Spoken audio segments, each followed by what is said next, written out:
A letter came for you. Oh, okay. I know it's from that Mary. Mary? She ain't worth it, Arthur. Who is?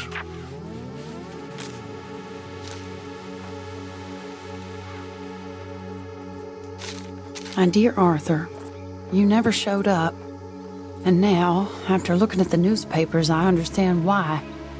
I don't imagine you'll receive this letter, but I nonetheless must send it. Arthur, I'll owe you. You already owe me. Oh, Arthur. I was just starting to dream the silliest and softest of dreams. I miss you, and I will always miss you. But I cannot live like that. And it seems you cannot live any other way. When I'm with you, the world makes sense. But when we are apart, I see clearly that your world is not a world from which one can escape. I'm so sorry for everything. For everything long ago, and for starting up that business again. There's a good man within you, Arthur, but he is wrestling with a giant. And the giant wins time and again. You've broken my heart again, and I fear I have broken yours. And for that, I will never forgive myself, but you must let me go now. I enclose a ring you gave me many years ago, when we were both young, not because I don't like it, but because I care for it far too much, and it reminds me too much of you. I hope one day you will find some people in love who can use this, for it kept me thinking of you all these years, and I hope by returning it to you, I can finally be free. Goodbye, Mary.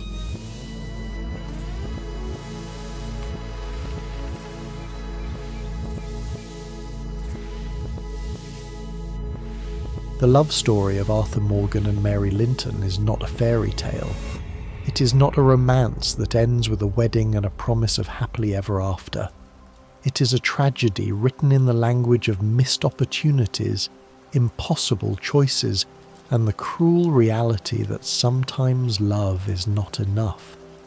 It is a story about two people who loved each other deeply, who wanted to be together, but who were pulled apart by forces neither of them could control.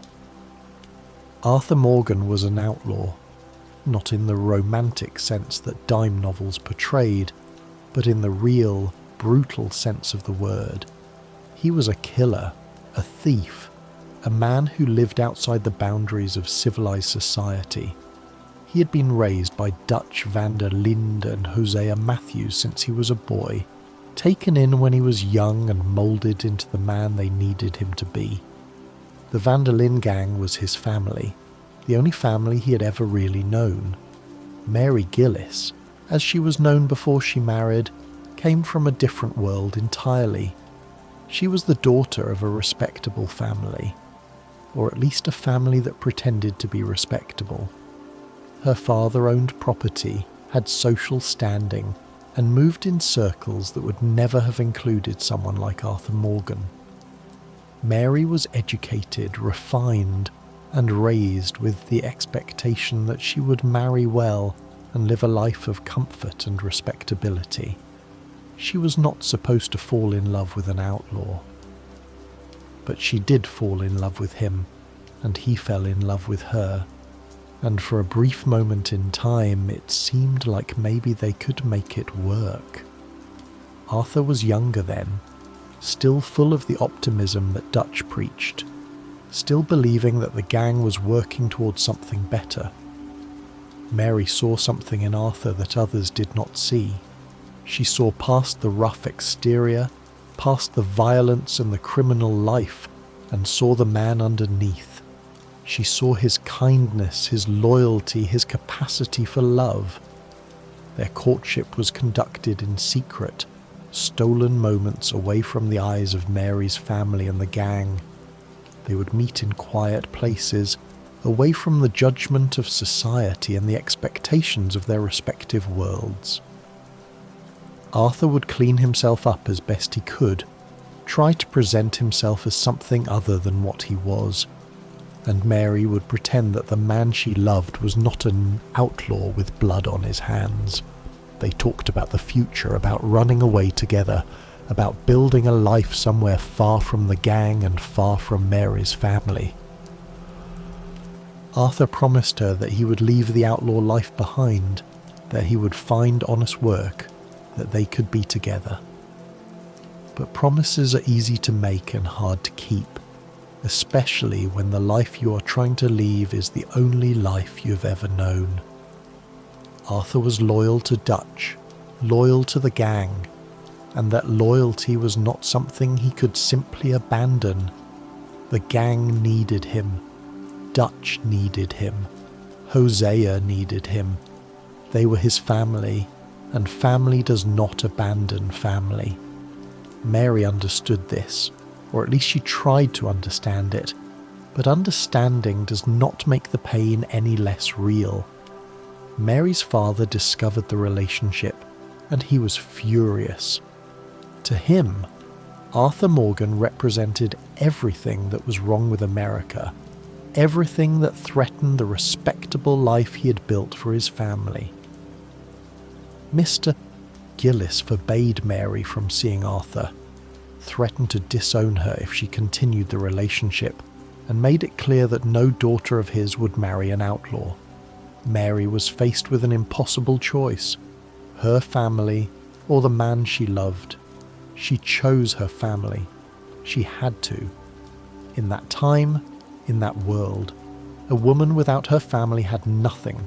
She would be cast out, shunned by society, left with no means of supporting herself. They parted ways, and Mary eventually married a man named Mary Linton. It was a marriage of convenience, a marriage that made sense on paper. Mary Linton was respectable, had money, and could provide Mary with the life her father wanted for her. But he was not Arthur Morgan. He did not have Arthur's kindness, his loyalty, his capacity for love. The marriage was not a happy one. Mary Linton was a weak man, easily manipulated by Mary's father, and the life Mary had hoped for turned out to be a gilded cage. Arthur moved on with his life, or at least he tried to. He threw himself into the work of the gang, became Dutch's most trusted enforcer, and built a reputation as one of the most dangerous men in the West. He had other relationships, brief encounters that never went anywhere, and for a time he even had a son. Eliza was a waitress he met on one of the gang's jobs, and they had a brief relationship that resulted in a child. Arthur tried to be a father, visited them when he could, gave them money to help them get by. But he was still an outlaw, still living a life that made it impossible to be the father his son needed. One day he arrived to find them both dead, killed by robbers who had broken into their home looking for money. Arthur blamed himself. He had not been there to protect them. He had chosen the gang over them, just as he had chosen the gang over Mary. The years passed, and Arthur became harder, more cynical, more aware of the cost of the life he was living. Dutch's grand plans never materialized. The gang was always one score away from having enough money to disappear, but that one score never came. They kept moving, kept running, kept robbing and killing, and Arthur began to realize that Dutch was not leading them toward freedom. He was leading them toward destruction. Then, in 1899, after years of silence, Mary Linton reached out to Arthur. Her husband had died, and she was alone, struggling to deal with her family's problems. Her father was still the same manipulative, selfish man he had always been, and her younger brother Jamie had fallen in with a dangerous religious cult. Mary needed help, and Arthur was the only person she could turn to. She wrote him a letter, asking him to meet her in Valentine, and Arthur, despite everything, despite all the years and all the pain, agreed to see her. Their reunion was awkward, painful, filled with all the unspoken words and unresolved feelings that had festered for years. Mary was older now, worn down by a loveless marriage and the burden of caring for her family. Arthur was older too, harder, more damaged by the life he'd lived. But when they looked at each other, they could still see the people they had been, the young lovers who had dreamed of a different life. Mary asked Arthur to help her with Jamie, to rescue her brother from the cult that had taken him. Arthur agreed, not because he owed Mary anything, but because he still loved her. He had never stopped loving her. Arthur tracked down Jamie and confronted the cult leader, a charlatan named Brother Dawkins who was using religion to manipulate vulnerable people and steal their money. Arthur saw through Dawkins immediately, recognized him as just another con man. He threatened Dawkins, made it clear that if he did not let Jamie go, there would be consequences. Dawkins, sensing the danger, released Jamie, and Arthur brought Mary's brother back to her. Arthur and Mary spent time together after that, walking through Valentine, talking about their lives, about the years that had passed, about the choices they had made. Mary told Arthur about her marriage, about how unhappy she had been, about how she had thought of him often over the years. Arthur told Mary about the gang, about how things had changed, about how Dutch was not the man he used to be. They did not talk about the future. They both knew there was no future for them. But for a brief moment, they allowed themselves to pretend. They went to the theatre together, watched a show, and for a few hours they were just two people enjoying each other's company. After the show, they stood outside the theatre, and Mary asked Arthur if he would run away with her. She asked him to leave the gang, to leave the outlaw life behind, to start over somewhere new where no one knew them. She told him that she still loved him, that she had always loved him, that she wanted to be with him. Arthur wanted to say yes. Every part of him wanted to say yes, but he could not. He was still loyal to Dutch, still believed that he owed the gang something, still felt responsible for the people who depended on him. He told Mary that he could not leave, not yet, that there were things he had to do, people he had to take care of. He promised her that when it was all over, when the gang had enough money to disappear, he would come find her and they would run away together. Mary did not believe him. She had heard these promises before, years ago, and they had never come true. She told Arthur that she could not wait for him forever, that she needed to move on with her life, that she deserved to be happy. Arthur agreed. He told her she deserved better than him, better than the life he could offer her. They parted ways again, and Arthur watched her walk away, knowing that he had just let the love of his life slip through his fingers for the second time. The gang situation deteriorated rapidly after that. The Blackwater massacre had put them on the run, and Dutch's plans became increasingly desperate and reckless. Arthur began to see Dutch for what he really was, a manipulative narcissist who cared more about his own ego than the welfare of the people who followed him. The gang was falling apart, torn apart by paranoia, betrayal, and Dutch's increasingly erratic behaviour. Then Arthur got sick. He contracted tuberculosis from Thomas Downes, a man he had beaten to death for a debt. There was no cure, no treatment that could save him. He was going to die, and he knew it. The diagnosis changed everything for Arthur. He'd always known that he would die young, that the outlaw life would catch up with him eventually, but he had always imagined it would be a bullet that killed him. Tuberculosis was different. It was slow, painful, humiliating.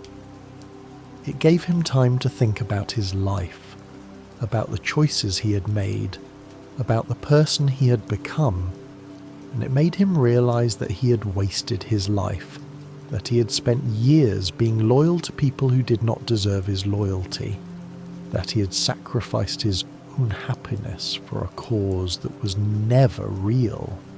Mary reached out to Arthur one more time. Her father was dying, and despite everything he had done to her, despite all the pain he had caused, Mary still felt obligated to help him. She asked Arthur to retrieve some family heirlooms that her father had sold to pay off his debts. Arthur agreed, even though he was sick, even though every breath was a struggle, even though he knew he was running out of time. He tracked down the heirlooms, dealt with the people who had bought them, and brought them back to Mary. They met one final time in a park in St. Denis. Mary had come to say goodbye, to tell Arthur that she was leaving, that she could not stay in his life anymore. She told him that loving him was too painful, that watching him destroy himself was too much for her to bear. She asked him one last time to come with her, to leave the gang, to spend whatever time he had left with her. And Arthur, for the first time in his life, was honest with her. He told her that he was dying, that he had tuberculosis, that he did not have much time left. He told her that he could not leave the gang because there were people who depended on him, people he needed to protect, people he needed to help escape before it was too late. He told her that he loved her, that he had always loved her, that she was the best thing that had ever happened to him. But he also told her that she needed to move on, that she needed to find happiness, that she deserved a life that he could never give her. Mary broke down. She had spent years trying to move on from Arthur, trying to build a life without him, trying to convince herself that she had made the right choice.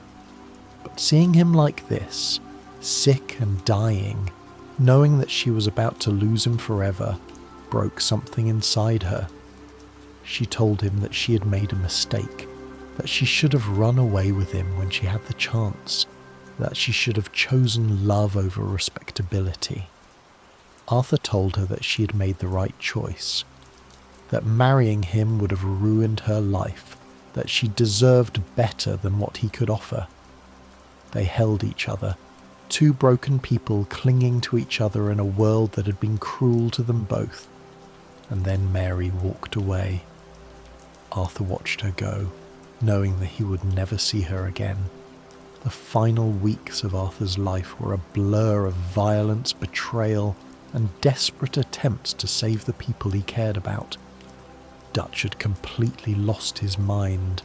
Micah had poisoned the gang from within, and everything Arthur had spent his life building was crumbling around him. But Arthur did not give up. He used what little time he had left to help John Marston and his family escape, to make sure that at least some good came from the wreckage of the Van der Linde gang. He confronted Dutch, told him that he had been a fool to follow him, that Dutch had destroyed everyone who had ever loved him. And then, on a mountain in the early morning light, Arthur Morgan died. He died as he had lived, fighting, but this time he was fighting for something that mattered. He was fighting to give someone else a chance at the life he never had. Mary Linton learned of Arthur's death through the newspapers. The reports were vague, sensationalized, full of the kind of lurid details that sold papers but told nothing of the truth. They called him a criminal, a killer, a member of the notorious Van der Linde gang. They did not mention that he had been kind, that he had been loyal, that he had been capable of great love. Mary kept the newspaper clipping, folded it carefully, and put it away with the letters Arthur had written her over the years. She would keep them for the rest of her life, a reminder of the man she had loved and lost. The tragedy of Arthur and Mary's relationship is that it did not have to be this way. If Arthur had been born into a different life, if he had not been taken in by Dutch and Hosea, if he had not become an outlaw, he and Mary could have been happy together. If Mary had been braver, if she'd been willing to defy her father, if she'd been willing to risk everything for love, they could have been happy together. But they were not born into different lives, and they were not braver than they were, and the world they lived in did not allow for the kind of love they wanted. The class divide between Arthur and Mary was insurmountable. Arthur was an outlaw, a man who lived outside the boundaries of civilized society. Mary was a respectable woman, or at least she was trying to be. In the rigid social hierarchy of turn-of-the-century America, these two worlds did not mix. An outlaw and a respectable woman could not be together without one of them sacrificing everything. Arthur would have to give up the gang, give up the only family he had ever known, give up his entire identity. Mary would have to give up her social standing, give up her family's approval, give up any hope of living a respectable life. Neither of them could make that sacrifice. Mary's father represented the worst aspects of respectable society.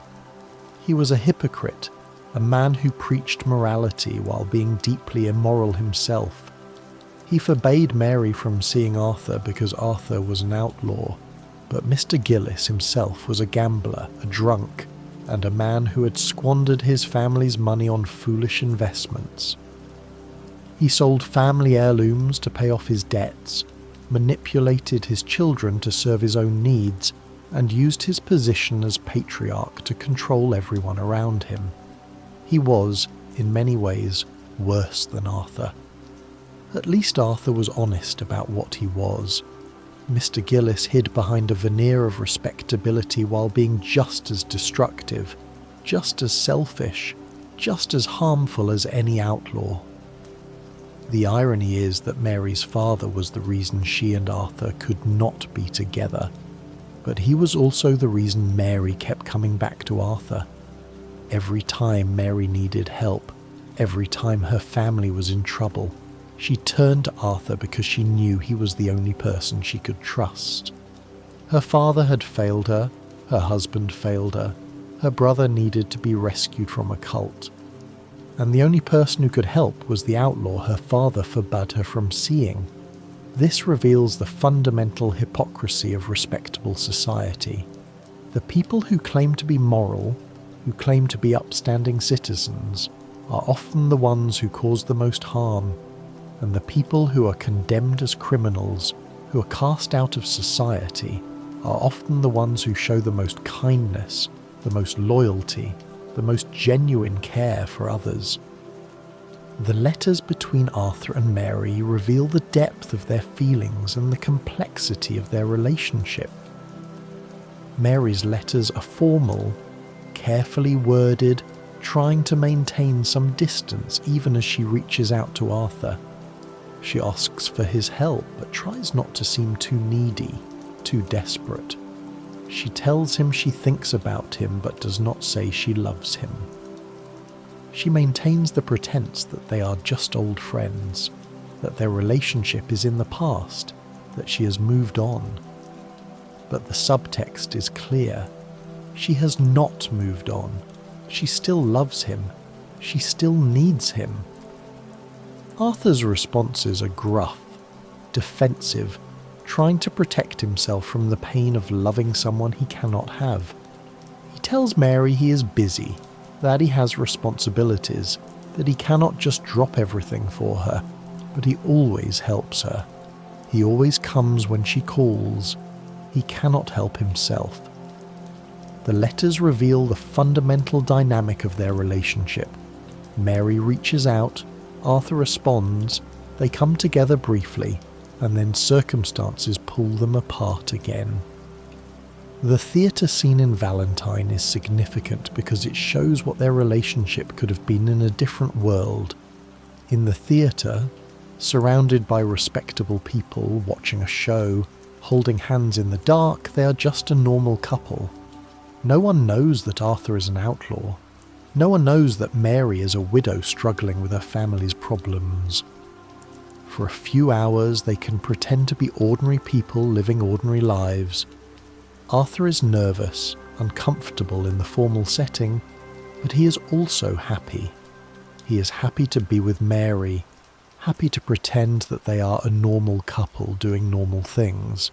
Mary is happy too, happier than she has been in years. But the fantasy cannot last. After the show, reality intrudes. Mary asks Arthur to run away with her, and Arthur has to confront the fact that he cannot leave the gang. The dream shatters, and they are back to being an outlaw and a respectable widow. Two people from different worlds who cannot bridge the gap between them. Arthur's journal entries about Mary become more poignant as the game progresses, and Arthur's condition worsens. In the early entries, Arthur writes about seeing Mary again, about how beautiful she is, about how much he missed her. In the later entries, after he learns he is dying, Arthur writes about how he wishes he had made different choices, how he wishes he had left the gang for Mary, how he wishes he had more time.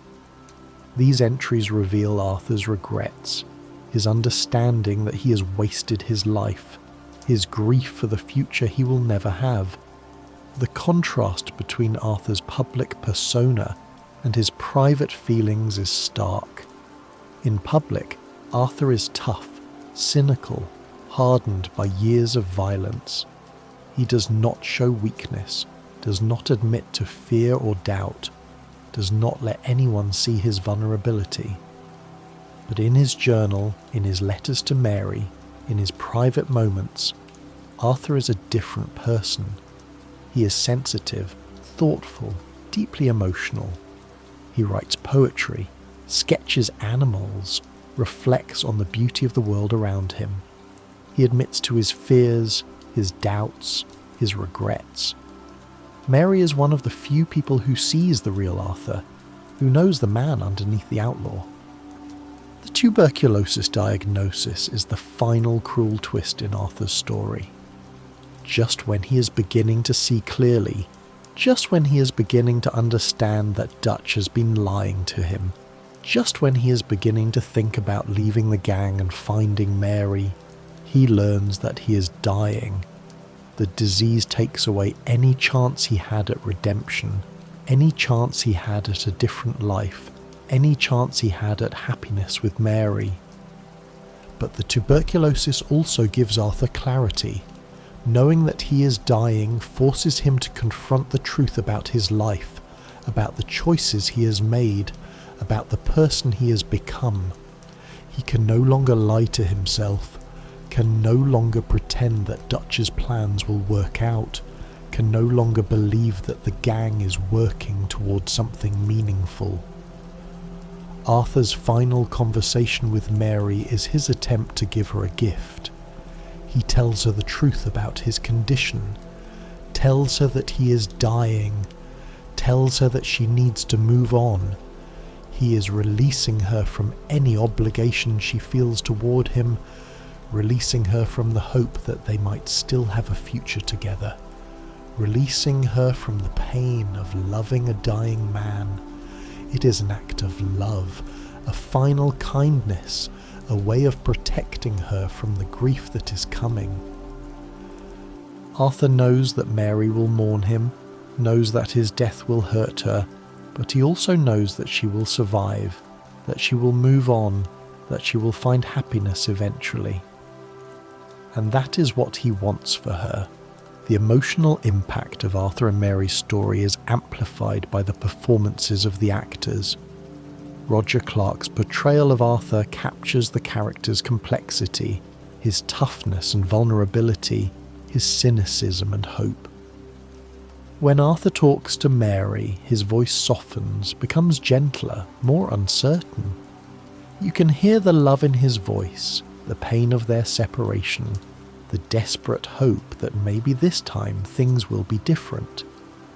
Julie Jesnick's portrayal of Mary is equally nuanced, capturing her strength and vulnerability, her love for Arthur and her frustration with him, her desire to be with him and her fear of the life he represents. The music that plays during Arthur and Mary's scenes underscores the tragedy of their relationship. The score is melancholic, wistful, filled with a sense of loss and longing. It tells the story as much as the dialogue does, conveying emotions that words cannot fully express. When Arthur and Mary part ways for the final time, the music swells, capturing the heartbreak of the moment, the finality of their goodbye, the knowledge that they will never see each other again. The visual design of their scenes is carefully crafted to convey emotion. The theatre scene is warm and intimate, with soft lighting and close camera angles that emphasize the connection between Arthur and Mary. The final scene in St. Denis is more stark, with harsh daylight and wider shots that emphasize the distance between them, the impossibility of bridging the gap that separates them. Arthur's relationship with Mary serves as a contrast to his relationship with the gang. The gang is loud, chaotic, violent. Mary is quiet, peaceful, gentle. The gang demands loyalty, obedience, sacrifice. Mary offers love, acceptance, understanding. The gang is Arthur's past, the life he has always known. Mary is Arthur's future, the life he could have if he made different choices. This contrast highlights the central conflict of Arthur's character, his loyalty to the gang versus his desire for a better life. The game's setting in 1899 is significant because it was a time of transition in America. The Wild West was dying, the frontier was closing, and the modern era was beginning. Outlaws like Arthur were becoming obsolete, relics of a bygone era that had no place in the new America. Arthur represents the old ways, the freedom and violence of the frontier. Mary represents the new ways, the respectability and order of modern society. Their inability to be together reflects the impossibility of reconciling these two worlds, the old and the new, the wild and the civilized. Arthur's death on the mountain is symbolic of the death of the Old West. He dies alone, far from civilization, in a place that represents the wild, untamed frontier. The player's experience of Arthur and Mary's relationship is shaped by the choices they make in the game. Players can choose to help Mary or ignore her letters. They can choose to be kind to her or cold. They can choose to go to the theatre with her or decline. These choices do not change the ultimate outcome of the relationship, but they do change how the player experiences it, how they understand Arthur's feelings, how they interpret his actions. This player agency allows each player to shape their own understanding of Arthur's character. Mary's character is complex and often misunderstood. Some players see her as manipulative, as someone who uses Arthur for her own purposes and then abandons him when he needs her. Other players see her as a victim of her circumstances, a woman trapped by the expectations of her time, trying to navigate an impossible situation. Both interpretations have merit. Mary does use Arthur. She asks him for help repeatedly, knowing that he will always say yes, knowing that he still loves her. But she is also genuinely trapped, genuinely struggling, genuinely in need of help. She is not a villain, but she is also not a saint. She is a human being, flawed and complicated, trying to survive in a world that gives her limited options. The relationship between Arthur and Mary humanizes Arthur in a way that nothing else in the game does. When Arthur is with the gang, He is the enforcer, the killer, the man who does Dutch's dirty work. When he is on a mission, he is focused, efficient, brutal. But when he is with Mary, he is vulnerable, uncertain, hopeful. He is a man in love, and that love makes him human. It shows that underneath the outlaw exterior, underneath the violence and the cynicism, there is a man who wants to be loved, who wants to be happy, who wants a life that is more than just killing and running. Mary's presence in the game serves as a reminder of what Arthur has lost, what he has sacrificed for the gang. Every time Mary appears, every time she asks Arthur to run away with her, the player is reminded that Arthur could have a different life. He could leave the gang, could be with Mary, could find happiness. But he does not. He stays with the gang, stays loyal to Dutch, and in doing so, he loses everything. Mary is the road not taken, the life Arthur could have had if he had made different choices. Arthur's final journal entries about Mary, recorded shortly before his death, are a testament to the depth of his love. He writes that Mary was the best thing that ever happened to him, that loving her made him a better person, that he wishes he had been brave enough to choose her over the gang. He writes that he hopes she finds happiness, that she deserves all the good things in life, that he is sorry for not being the man she needed.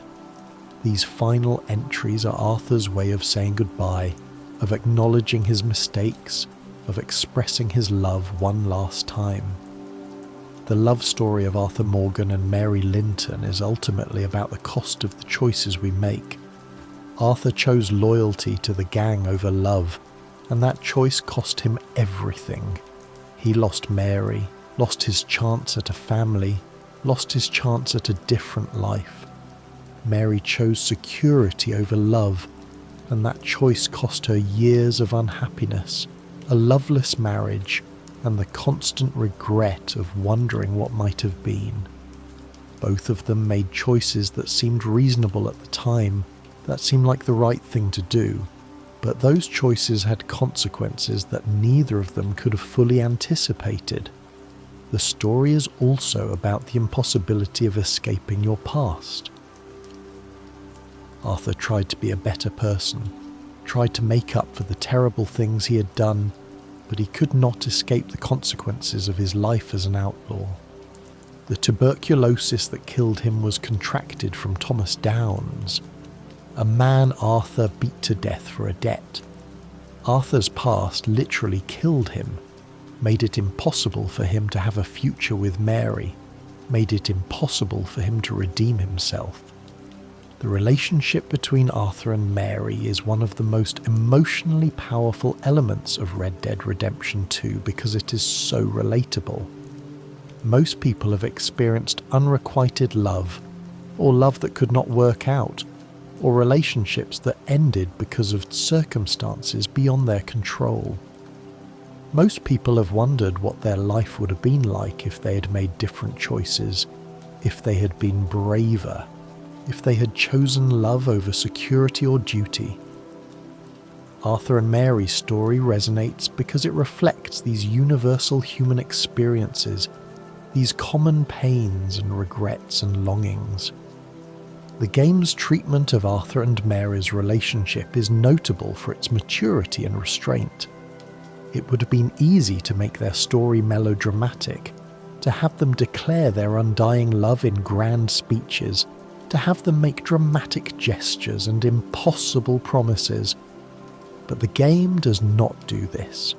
Instead, it treats their relationship with subtlety and nuance. Their conversations are awkward, hesitant, filled with unspoken words and unresolved feelings. They do not make grand declarations. They do not promise things they cannot deliver. When Arthur tells Mary he loves her, it is not a grand romantic gesture. It is a quiet, simple statement of fact, delivered with the knowledge that it changes nothing, that they still cannot be together, that love is not enough. The legacy of Arthur and Mary's relationship extends beyond the game itself. Players remember their story, talk about it, debate whether Arthur should have left the gang or whether Mary should have been more understanding. The relationship has become iconic, a touchstone for discussions about love, loyalty, sacrifice, and the choices we make. This cultural impact is a testament to the power of the story, to how deeply it resonates with players, to how effectively it captures universal human experiences. Arthur Morgan and Mary Linton represent two different Americas, two different ways of life that were in conflict at the turn of the century. Their love is an attempt to bridge these two worlds, to find a way for the wild and the civilized to coexist. But the game suggests that this is impossible, that these two worlds cannot be reconciled, that the old must die to make way for the new. Their separation is not just personal, but historical, a reflection of the larger forces that were reshaping America. In the end, the love story of Arthur Morgan and Mary Linton is a tragedy without villains. There is no evil force keeping them apart, no antagonist to defeat, no obstacle that can be overcome with enough determination. They are kept apart by life itself, by the circumstances of their birth, by the choices they have made, by the world they live in. They're kept apart by class, by family, by loyalty, by duty, by fear, by all the mundane, everyday obstacles that keep people from being with the ones they love. Arthur Morgan died on a mountain, alone, far from the woman he loved. He died knowing that he had wasted his life, that he had sacrificed his happiness for a cause that was never real, that he had let the love of his life slip through his fingers. But he also died knowing that he had loved, and been loved, that he had experienced something beautiful and meaningful, that his life had not been completely empty. Mary Linton lived on, carrying the memory of Arthur with her, keeping his letters, remembering the man she loved and lost. She lived with the knowledge that she had made choices that led to her unhappiness, that she had let fear control her, that she had chosen security over love. But she also lived with the knowledge that she had been loved deeply and genuinely, that she had experienced something real and meaningful, that her life had been touched by something beautiful. Their love story is a reminder that life is complicated, that love is complicated, that people are complicated. It is a reminder that sometimes we make the wrong choices, that sometimes we run out of time, that sometimes things do not work out the way we want them to. But it is also a reminder that love matters, that connection matters, that the relationships we have with other people are what give our lives meaning. Arthur and Mary's love was tragic, was doomed, was impossible, but it was also real, was genuine, was worth something. And in a world as brutal and unforgiving as the one they lived in, that is no small thing. The story of Arthur Morgan and Mary Linton will endure because it speaks to something fundamental about the human experience. We have all loved someone we could not have. We have all made choices we regret. We have all wondered what our lives would have been like if we'd been braver, if we'd made different decisions, if circumstances had been different. We have all experienced the pain of separation, the longing for what might have been, the bittersweet memory of love that could not last. Arthur and Mary's story is our story, a reflection of our own experiences, our own pains, our own regrets. And that is why it matters. That is why it resonates. That is why, long after the game is over, long after the credits have rolled, we remember Arthur and Mary, two people who loved each other but could not make it work. Two people who represent the tragedy and beauty of love itself. The first letter Mary sends to Arthur in 1899 is a masterpiece of restrained emotion. She addresses him formally as Mr. Morgan, maintains a polite distance, and frames her request as a simple favour between old acquaintances. But every word is carefully chosen, every sentence constructed to appeal to the man she knows Arthur is. She mentions that she has no one else to turn to, that her family is in crisis, that she remembers Arthur as someone who could be counted on. She does not mention their past relationship directly, does not acknowledge the years of silence between them, does not admit that she has thought about him constantly. But the subtext is unmistakable. She is reaching out to him because she knows he will come, because she knows he still cares, because she knows that despite everything, despite all the years and all the pain, there is still something between them. Arthur reads the letter multiple times before responding. He sits in his tent at camp holding the paper in his hands, staring at Mary's handwriting. He has not heard from her in years, has tried to convince himself that he has moved on, that she is part of his past. But seeing her name, reading her words brings everything back. The memories flood over him, their first meeting, their secret courtship, the promises they made to each other, the pain of their separation. He wants to ignore the letter, wants to protect himself from the hurt that he knows will come if he sees her again. But he cannot. He writes back, agrees to meet her, and begins the journey to Valentine. When Arthur arrives in Valentine and sees Mary waiting for him, his first thought is how beautiful she still is. She is older, yes, worn down by the years and the hardship she has endured, but she is still Mary. She is still the woman he fell in love with all those years ago. Mary's first thought when she sees Arthur is how much he has changed. He is harder now, more weathered, more dangerous looking. The boy she fell in love with is gone, replaced by a man who has seen and done terrible things. But when their eyes meet, when they stand face to face for the first time in years, all of that falls away. They are just Arthur and Mary again, two people who loved each other and lost each other, and are now standing in front of each other wondering if there is anything left to salvage. Their conversation is stilted, awkward. They do not know how to talk to each other anymore. Too much time has passed, too much has happened. Mary tells Arthur about Jamie, about the cult, about how worried she is. Arthur listens, nods, agrees to help.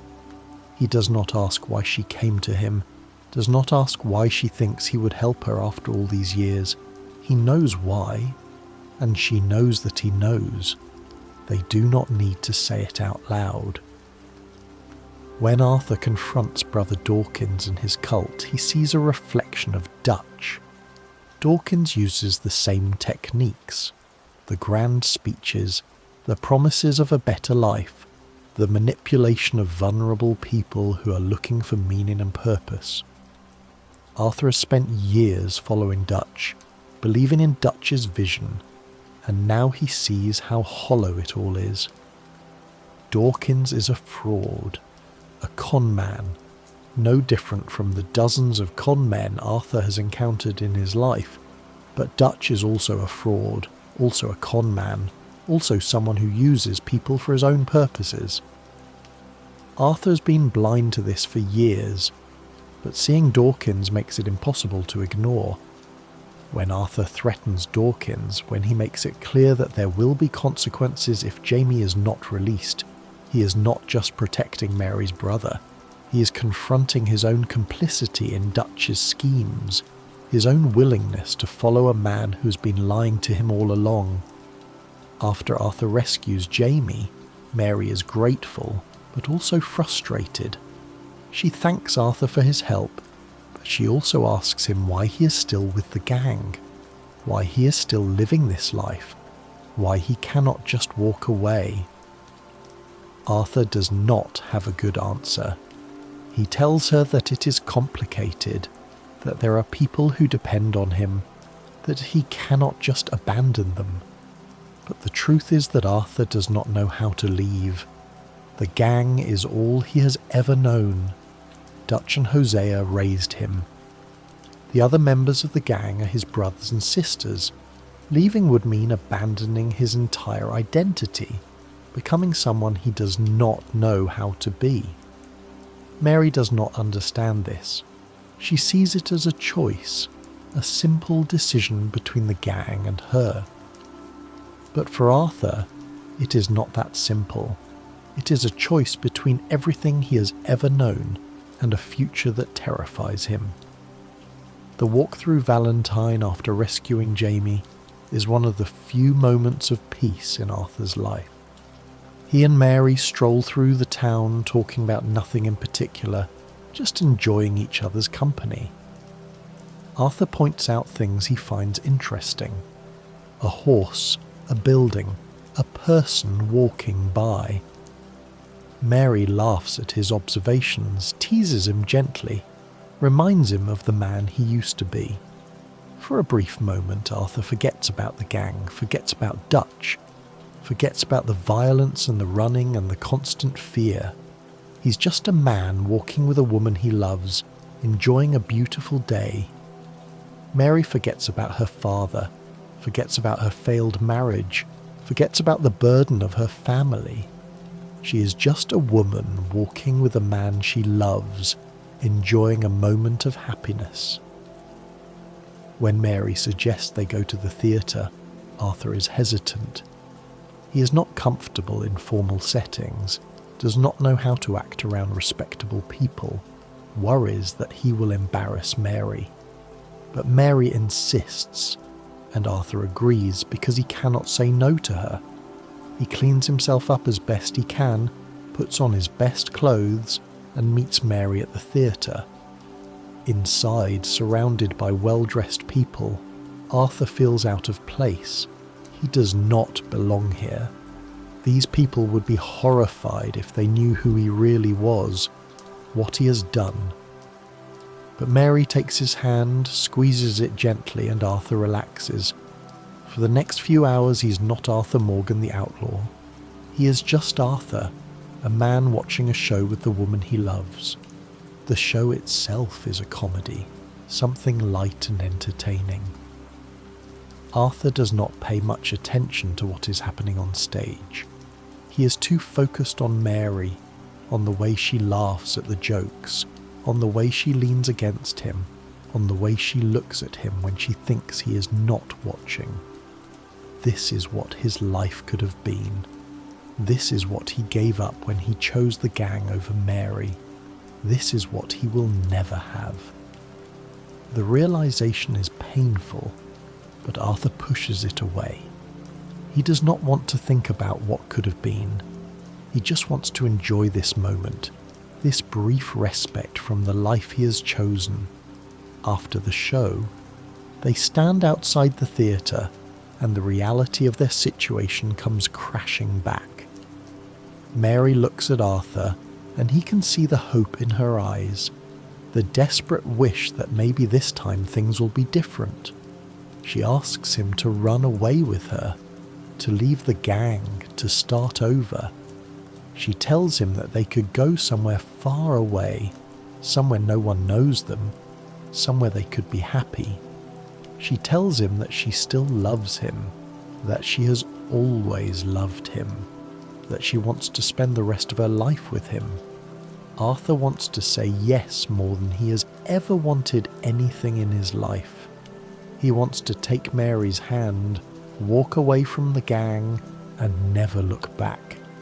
He wants to build a life with her, to wake up next to her every morning, to grow old with her. But he cannot. The words stick in his throat. He thinks about Dutch, about Hosea, about John and Abigail and little Jack. He thinks about all the people in the gang who depend on him, who need him.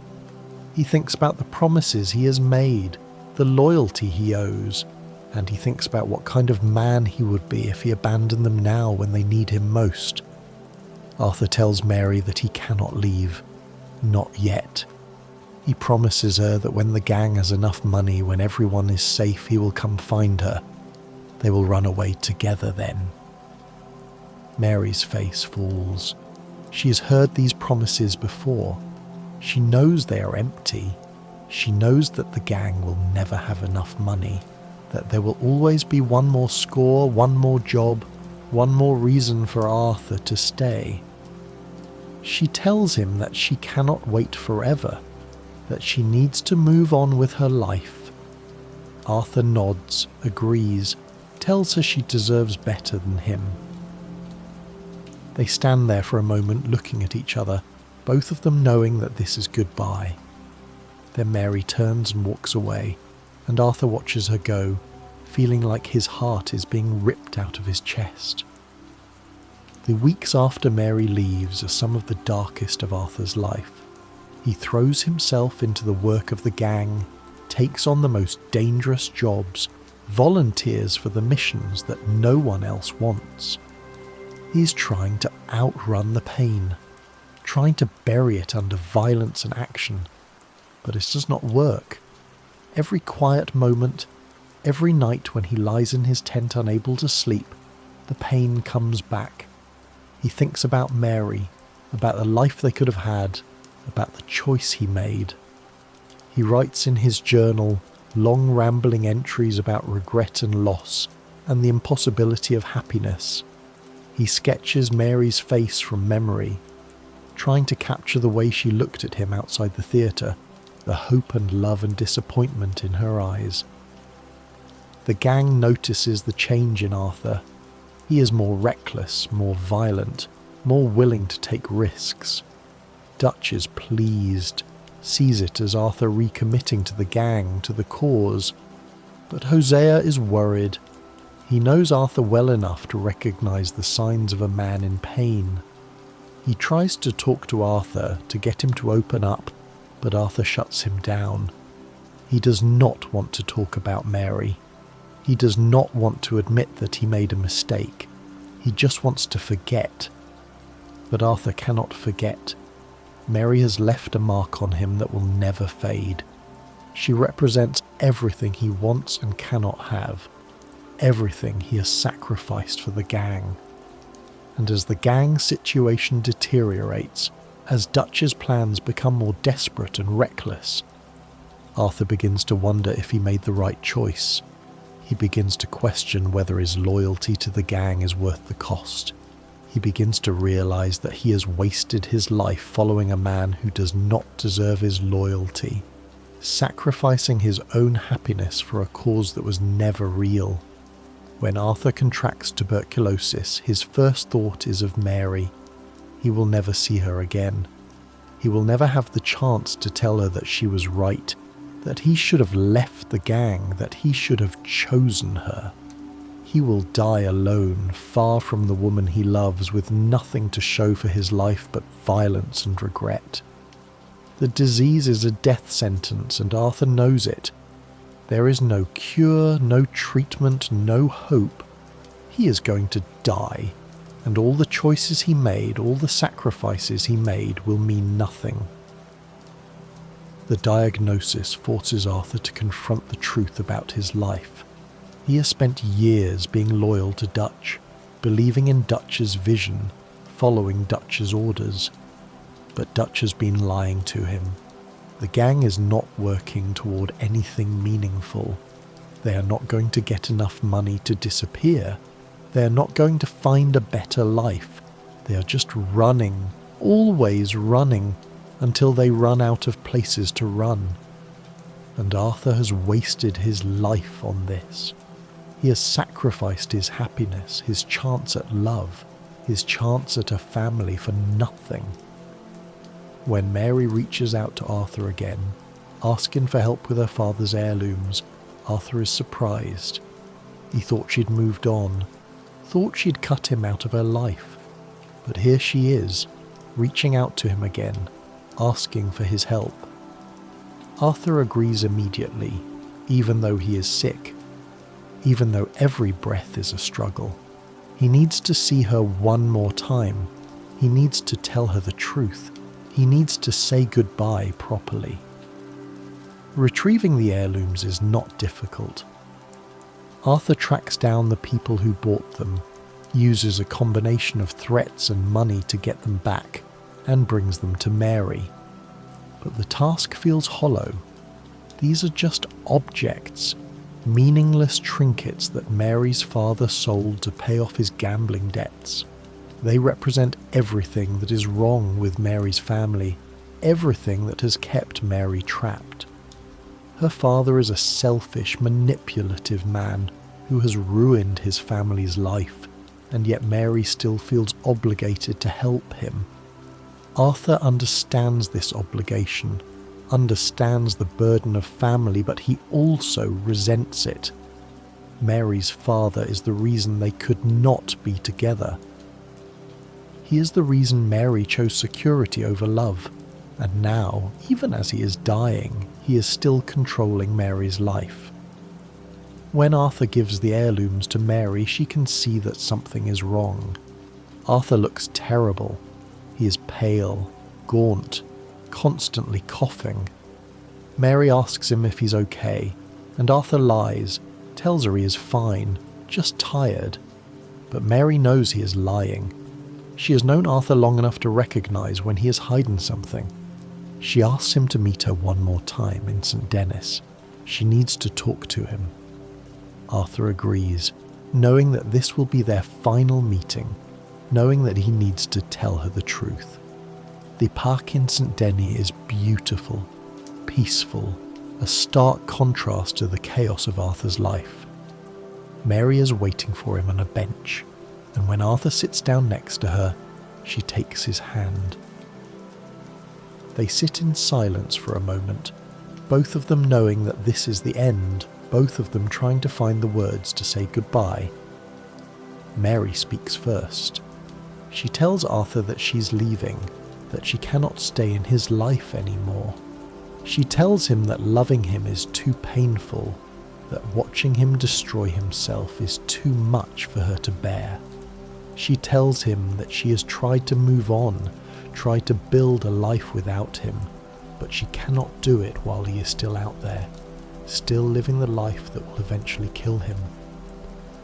Arthur listens, nods, understands. He tells Mary that she is right, that she should move on, that she deserves to be happy. And then he tells her the truth. He tells her that he is dying, that he has tuberculosis, that he does not have much time left. Mary's reaction is immediate and visceral. She breaks down, starts crying, tells Arthur that she is sorry, that she should have been braver, that she should have chosen him. Arthur comforts her, tells her that she made the right choice, that marrying him would have ruined her life. He tells her that he loves her, that he has always loved her, that she was the best thing that ever happened to him. But he also tells her that she needs to move on, that she needs to find happiness, that she deserves a life that he could never give her. Mary asks Arthur why he cannot leave the gang now, why he cannot spend his final days with her. Arthur explains that there are people who depend on him, people he needs to protect. John Marston and his family need to escape, need to have a chance at a better life. Arthur cannot abandon them now, not when they need him most. Mary understands, or at least she says she understands. She knows that Arthur's loyalty is both his greatest strength and his greatest weakness. She knows that he will never choose himself over the people he cares about. She knows that this is who Arthur is, and she cannot change him. They hold each other for a long time, two broken people clinging to each other in a world that has been cruel to them both. Mary tells Arthur that she will always love him, that she will never forget him, that he will always be a part of her. Arthur tells Mary that she made his life worth living, that loving her made him a better person, that he is grateful for every moment they had together. And then Mary stands up, wipes her tears, and walks away. Arthur watches her go, watches her disappear into the crowd, and knows that he will never see her again. In the days after their final meeting, Arthur thinks about Mary constantly. He wonders what she is doing, where she is going, whether she will be okay. He writes in his journal about her, long entries filled with regret and love, and the painful knowledge that he will never see her again. He writes about the choices he made, about the life he could have had, about the man he could have been. He writes about how much he loves her, how much he will always love her, how she was the one good thing in his life. Arthur also thinks about what Mary said, about how she should have been braver, about how she should have chosen him. He does not agree. Mary made the right choice. If she had run away with him, she would have lived a hard life, a dangerous life, a life on the run. She might have been killed or arrested or left destitute when Arthur was inevitably caught or killed. Mary deserves better than that.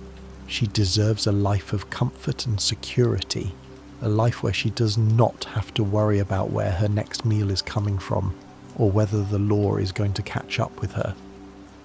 Arthur could never have given her that life. He was always going to be an outlaw, always going to be running, always going to be one step ahead of the law. Mary was right to choose security over love. Arthur just wishes that he had been brave enough to let her go sooner, to spare her the pain of loving a man who could never give her what she needed.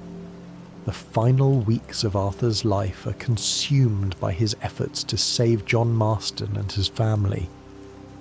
Arthur knows that he is dying, knows that his time is running out, and he wants to make sure that at least some good comes from his life. John has a wife and a son, a family that depends on him. If Arthur can help them escape, can give them a chance at a better life, then maybe his life will have meant something. Maybe he can redeem himself, at least a little bit. Arthur's confrontation with Dutch is the culmination of years of loyalty and betrayal. Arthur tells Dutch that he has been a fool to follow him, that Dutch has destroyed everyone who ever loved him, that Dutch's grand plans were always lies. Dutch does not deny it. He does not try to defend himself. He just looks at Arthur with cold, empty eyes and tells him that he gave Arthur everything, that Arthur owes him everything. Arthur realizes in that moment that Dutch never cared about him, never cared about any of them. They were all just tools to Dutch, means to an end, expendable pawns in Dutch's quest for power and glory. Arthur's death on the mountain is both tragic and beautiful. He dies alone, far from the people he loves, far from Mary. But he dies knowing that he did the right thing in the end, that he helped John and his family escape, that he gave them a chance at the life he never had. He dies thinking about Mary, about the life they could have had together, about the love they shared. His final thoughts are of her smile, of her laugh, of the way she looked at him outside the theatre. He dies with her name on his lips, with the memory of her love in his heart. Mary learns of Arthur's death from the newspapers, and the grief is overwhelming. She has lost the love of her life, the man she should have married, the man she let slip away. She reads the newspaper accounts, the sensationalized stories about the Van der Linde gang's final days, and she knows that they do not tell the truth. They do not tell the story of a man who was kind, who was loyal, who was capable of great love. They do not tell the story of a man who spent his final days trying to save people, trying to make up for the mistakes of his past. They do not tell the story of Arthur Morgan, the man Mary loved. Mary keeps Arthur's letters for the rest of her life. She reads them when she is alone, when she needs to remember him, when she needs to feel close to him.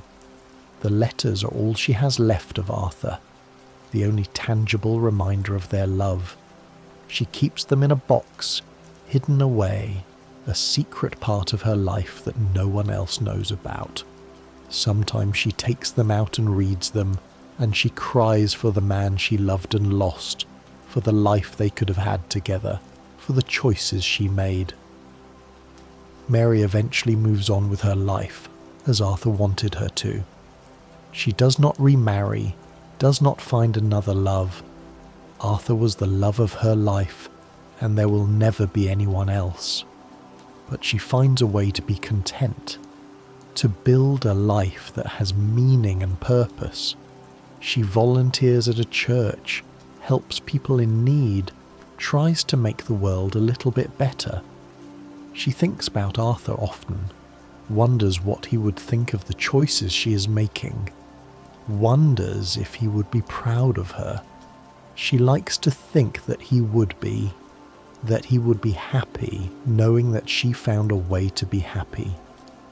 The question of whether Arthur and Mary could have made their relationship work if circumstances had been different is one that haunts both of them. If Arthur had left the gang when he was young, before he had done so many terrible things, could they have been happy together?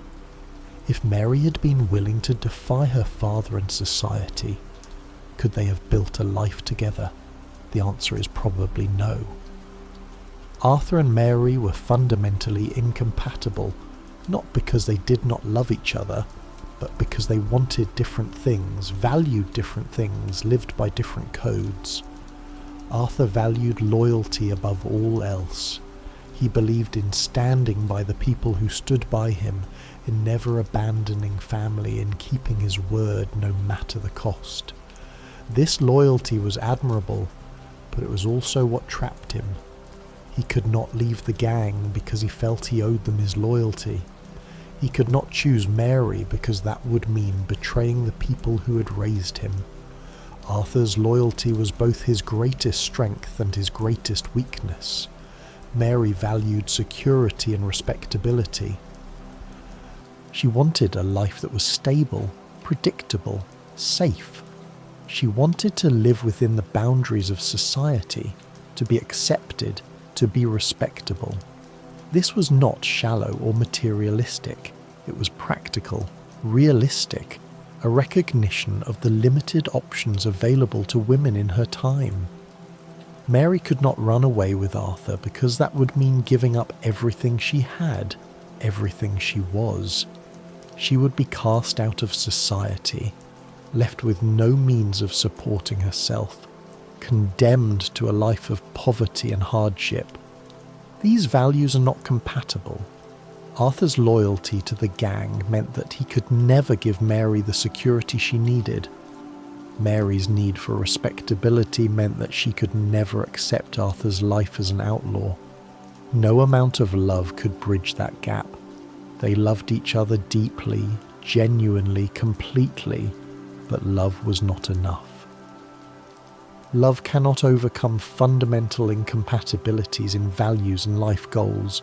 Love cannot change who people are at their core. But the story also suggests that maybe, just maybe, if they had been braver, if they had been willing to sacrifice more, they could have found a way. Maybe if Arthur had left the gang when he was young, before he was in too deep, he could have built a different life. Maybe if Mary had been willing to risk everything, to live as an outlaw's woman, she could have been happy with Arthur. The game leaves this possibility open, tantalizing the player with the idea that things could have been different, that Arthur and Mary could have had their happy ending if only they had made different choices. This ambiguity is what makes the story so powerful. Arthur and Mary are not passive victims of fate. They are active participants in their own tragedy, making choices that lead to their separation. Arthur chooses the gang over Mary. Mary chooses security over love. These are not wrong choices, but they are choices with consequences. And those consequences are painful, tragic, irreversible. The love story of Arthur Morgan and Mary Linton is also a commentary on the American dream and its failures. The American dream promises that anyone can succeed, that anyone can build a better life, that hard work and determination are enough to overcome any obstacle. But Arthur and Mary's story shows the lie in that promise. Arthur worked hard, was loyal, was determined, but he could not escape the life he was born into. He was an outlaw, and he would always be an outlaw, no matter how much he wanted to change. Mary tried to do everything right, married the right man, followed the rules of society, but she was still trapped, still unhappy, still unable to have the life she wanted. The American dream only works for people who are already privileged, who already have the resources and opportunities to succeed. For people like Arthur and Mary, who are trapped by class, by family, by the circumstances of their birth, the American dream is just that. A dream, an illusion, a promise that will never be fulfilled. The game's setting in 1899 is crucial to understanding Arthur and Mary's relationship. This was a time of transition in America, a time when the Wild West was dying and the modern era was beginning. The frontier was closing, outlaws were being hunted down, and the freedom that the West once represented was disappearing. Arthur represents the old ways, the freedom and violence of the frontier. He is a relic of a bygone era, a man who does not fit into the new America that is being built. Mary represents the new ways, the civilization and order that is replacing the frontier. She is part of the future, the world that will replace the one Arthur lives in. Their inability to be together reflects the larger historical forces at work. The old and the new cannot coexist. The wild and the civilized cannot be reconciled. Arthur's world is dying, and Mary's world is being born. They are on opposite sides of history, and history will not let them be together. Arthur's death on the mountain is symbolic of the death of the Old West. He dies alone, far from civilization, in a place that represents the wild, untamed frontier.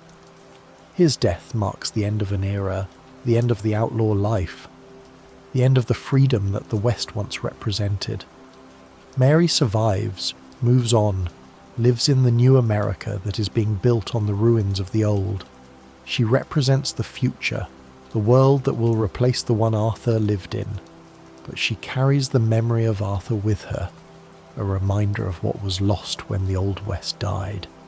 She's a bridge between the old and the new, a woman who loved a man from a dying world and lived to see the birth of a new one. The relationship between Arthur and Mary also explores the theme of redemption. Arthur wants to be redeemed, wants to make up for the terrible things he has done, wants to prove that he is more than just a killer. Mary represents the possibility of redemption, the chance to be a better person, the hope that he can still have a good life despite his past. But Arthur's redemption is complicated by his loyalty to the gang, by his illness, by the consequences of his past actions. He cannot simply decide to be a better person and have everything work out.